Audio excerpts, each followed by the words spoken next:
সুন্দর একটি নদীর পাশে একটি বিড়াল বসেছিল। হঠাৎ করে সে নদীতে ঝাঁপ মারলো। তারপর দেখা গেলো একটি বড় কুমিরকে সে টেনে টেনে নদীর পাড়ে নিয়ে আসছে এবং ক্যামেরাম্যান ভিডিও করায় তার দিকে রেগে তাকালো। তার গলায় লেখা ছিল সাবস্ক্রাইব করো নয়তো কুমির এসে কামড় দিবে। একটি জঙ্গলে, অনেক সুন্দর জঙ্গলের পাশে একটি অনেক সুন্দর নদী ছিল। সেই নদী থেকে একটি বাঘ বিশাল আকারের একটি মাছ ধরল। বাঘের একটি ছানা ছিল। ছানাটি চেয়েছিল সেই মাছটাকে খেতে। ছানাটি তার মাকে বলল, মা মা আমাকে মাছটা খেতে দেবে? তখন বাঘটি বলল, না না, এটা আমরা বাজারে বিক্রি করব, চলো আমরা এটা বাজারে নিয়ে বিক্রি করে আসি। তখন বাঘটির ছানা বলল, না মা, আমি এটা খেতে চাই, আমাকে দাও। তখন বাঘটি বলল, না, আমরা বাজারে বিক্রি। তখন বাঘের ছানাটি নিরুপায় হয়ে বাজারে গিয়ে মাইক দিয়ে ডাকতে লাগলো, মাছ নেবেন, মাছ নেবেন। তখন কেউ যখন মাছ নিতে না আসলো তখন বাঘের ছানাটি গান গাইতে থাকলো।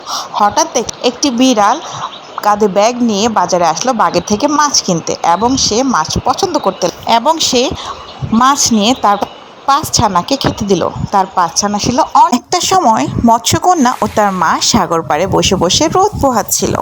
হঠাৎ করে দেখলো মৎস্যকন্যা তার কাছে একটি বিরাট জাহাজ আসছে।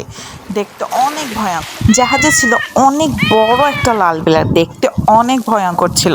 বিড়ালটি মৎস্যকন্যাকে দেখে বলল, আমি হচ্ছি এই জাহাজের অনেক বড় পাহারাদার, আমি এই জাহাজে গুপ্তধন পাহারা দিই, আমি হীরা পাহারা দিই, এত বড় হীরাকে আমি সামলে রাখি, তুমি এখানে আসবে না। তাও মৎস্যকন্যা জাহাজের কাছে একটু উকি দেয়, আর সেটা দেখে বিড়াল অনেক বেশি রেগে যায় আর বলে, কি ব্যাপার, তুমি কি এখানে হীরা চুরি করতে এসেছো? আমি কিন্তু তোমাকে ছেড়ে দেব। আর অমনি সে মৎস্যকন্যাকে ধরতে গিয়ে পানিতে পড়ে যায়, কিন্তু মৎস্যকন্যা অনেক দয়ালু, সে বিড়ালটিকে বাঁচিয়ে পাড়ে নিয়ে আসে। আর বিড়ালটি তখন খুব বেশি মন খারাপ হয় আর মৎস্যকন্যাকে বলে, তুমি আমাকে বাঁচালে?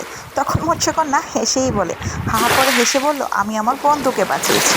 সাগরের নিচে হীরাটাকে লুকোতে যায়, যেখানে শুধু সত্যিকারের বন্ধুটাকেই গুপ্তধন পাবে, এবং তারা খুব খুশি হয়ে যায় এবং আনন্দের সাথে বলতে থাকে, সবাই সাবস্ক্রাইব করুন, bye bye, tata. Hello everyone, welcome back to my new video. আমার মনে কিছু কিছু প্রশ্ন আছে, সেই প্রশ্নগুলো আজকে আমি আপনাদেরকে করবো। এই যে একটা মহিলা, ভাই, এটা কি মৎস্যকন্যা? আর মৎস্যকন্যা থাকলে ভাই পা আছে কেমন? আর পা থাকলে যাই হোক, মৎস্যকন্যারা জাহাজে কী করে? পানিতে থাকবে। আর এই যে একটা লোক, এটা হাসতেছে কেন ভাই মাটিতে বইরে? এমনি কেন হাসতেছে? কী ভালো, পেছনে কেউ টানতেছে নাকি? আর এই যে মামুনি হাতে 2টা জুতা নিয়ে আর খিলখিল করতে কেন ভাই? কেন, কি লজিক জানো আমারে?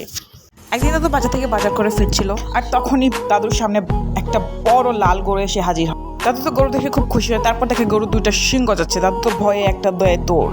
গরুটি বললো, দাঁড়াও দাঁড়াও, আমি আমার শিংগুলো লুকিয়ে ফেলছি, তুমি ভয় পেও না, দাঁড়াও, আমার কথা শোনো, আমি টমেটো খেয়ে এরকম লাল হয়ে গেছি, দাঁড়াও দাঁড়াও। দাদু তা দেখে ভয় পেয়ে দেয় দৌড়। গরু তার পিছনে দৌড়াতে লাগে শিং 2টো বের করে। দৌড়াতে দৌড়াতে দাদু হঠাৎ করে থামে এবং গরু বললো, দেখো, আমি লাল টমেটো খেয়ে এরকম লাল হয়ে গেছি, প্লিজ আমাকে কোনো কিছু খাওয়া, যাতে আমি আমার শরীরের রং চেঞ্জ করতে পারি। তারপর দাদু চিন্তা ভাবনা করে ভাবলো দাদু গরুগুলোকে আম খাওয়াবে, এবং সব গরুর জন্য আম নিয়ে আসলো, গরুর রং যাতে আমের মতো কমলা কালার হয়ে যায়। সবাই লাইক সাবস্ক্রাইব করুন।